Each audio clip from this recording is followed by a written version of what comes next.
seja bem-vindo por aqui. A nossa conversa de hoje é para todos aqueles que têm filhos ou que pretendem ter.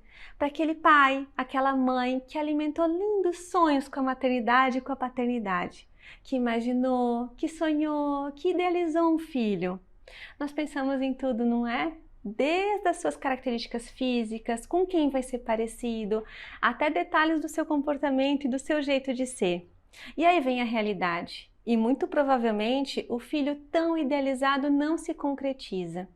Inevitavelmente vem diferente em muitas coisas. E mais do que isso, às vezes as idealizações criadas não nos permitem ver nossos filhos como eles realmente são.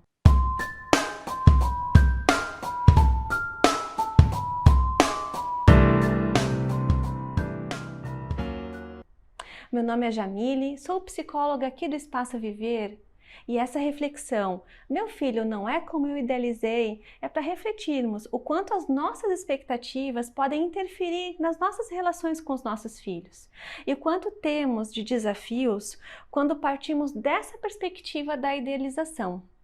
Nós vamos conversar sobre os seguintes tópicos. Quais eram os seus sonhos? Quais as implicações de se esperar o filho ideal? E, por fim, o que faço agora? Como encarar a realidade? Bom, quais eram os seus sonhos sobre o seu filho? Muito possivelmente, o início da construção dos nossos sonhos nos remete às nossas brincadeiras infantis, com as bonecas que atendiam aos nossos pedidos, com amigos que dividiam conosco o mesmo cenário de brincadeira de ter filhos. Na adolescência, já com mais propriedade das relações familiares, pensamos nas nossas próprias dores e no que faríamos diferente com os nossos filhos.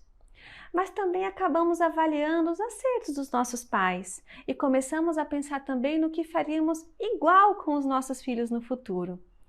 Começamos a olhar para as crianças ao nosso redor e passamos a construir mais ainda a nossa própria parentalidade. Uma criança que tem alguma crise em público e geralmente nós pensamos que os nossos filhos nunca farão igual. Ou ainda começamos a perceber características pessoais de crianças e a delimitar ainda mais a nossa idealização. O meu filho não vai ser nervoso, não vai ser irritado não. Também não vai ser tímido, não vai ser agitado, vai respeitar tudo que eu disser, vai ter boas notas. Bom, por aí vai. Na gestação, quando o grande sonho está prestes a se tornar realidade, a idealização só aumenta. Nós torcemos que venha muito saudável, definimos o tipo de parto, a amamentação, que durma a noite toda, que seja calmo. Estes sonhos com certeza são muito particulares. As características idealizadas são diferentes de pessoa para pessoa, mas o fato é que elas existem. É inegável que sonhamos com o ideal de filho. Então, a pergunta principal é: quais eram os seus sonhos? Reconhecer isso é um primeiro passo. Reconhecer as nossas idealizações é algo bem importante, porque contribui para que possamos localizar o que parte de nós na relação com os nossos filhos. E tendo clareza disso, é um caminho para que possamos também fazer as mudanças necessárias para melhorar a nossa relação com o nosso filho real. Tá curtindo a nossa conversa? Não se esqueça de curtir aqui no vídeo, viu? E também a gente tem um blog sobre parentalidade positiva, que pode ampliar ainda mais as suas reflexões. Eu vou deixar o link aqui para vocês, tá? Bom, e quais as implicações de se esperar o filho ideal? Se nós pensarmos sob a ótica dos pais, a frustração constante é quase que inevitável. Por mais que a criança faça, por mais que ela seja ela mesma, dificilmente conseguirá atingir essas expectativas tão sonhadas. E a busca desse ideal faz com que façamos um esforço na direção de tentar moldar os nossos filhos, fazer com que correspondam ao que esperamos, com que atendam às nossas vontades, que se ajustem à nossa maneira. Às vezes motivados pelas experiências que já vivemos, sejam elas boas ou que nos trouxeram sofrimentos, pelo que achamos certo ou errado, pelos padrões sociais e culturais que acabamos tomando como verdade absoluta. Nós transformamos a nossa parentalidade em uma verdadeira saga em busca do filho perfeito. E essa saga, em um ambiente familiar, geralmente contribui para conflitos constantes. E se ficarmos pautados na nossa idealização, que espaço é possível possibilitar para que nosso filho seja quem ele é? Olha só, gente, que reflexão importante. Se ficarmos pautados nos nossos ideais, que espaço conseguiremos dar aos nossos filhos para que eles sejam realmente quem são? Além de tudo isso, quando estamos focados em ideais, temos a tendência de negar o que a realidade nos traz. Por exemplo, se o nosso filho tem algum ponto de atenção no seu desenvolvimento, se tem, por exemplo, alguma suspeita de autismo, de problemas de aprendizagem ou sofrimentos emocionais, muitas vezes nós demoramos para procurar ajuda profissional por achar que de alguma forma nós conseguiremos resolver tudo sozinhos, ou ainda que falhamos como pais. Se nós pensarmos sobre a ótica dos filhos, ser cobrado para ser o filho ideal também gera dificuldades. Imagina o dia a dia de quem recebe críticas e correções em cada ação que faz, que nunca consegue fazer o suficiente para se sentir valorizado. E aqui a gente pode ter alguns cenários diferentes. Filhos que se afastam de quem realmente são para atender às vontades e desejos dos pais, com um olhar sempre voltado para o outro. Ao invés da referência ser interna, quem eu sou e o que eu quero nessa situação, passa a ser uma referência sempre externa. O que meus pais esperam que eu faça nessa situação?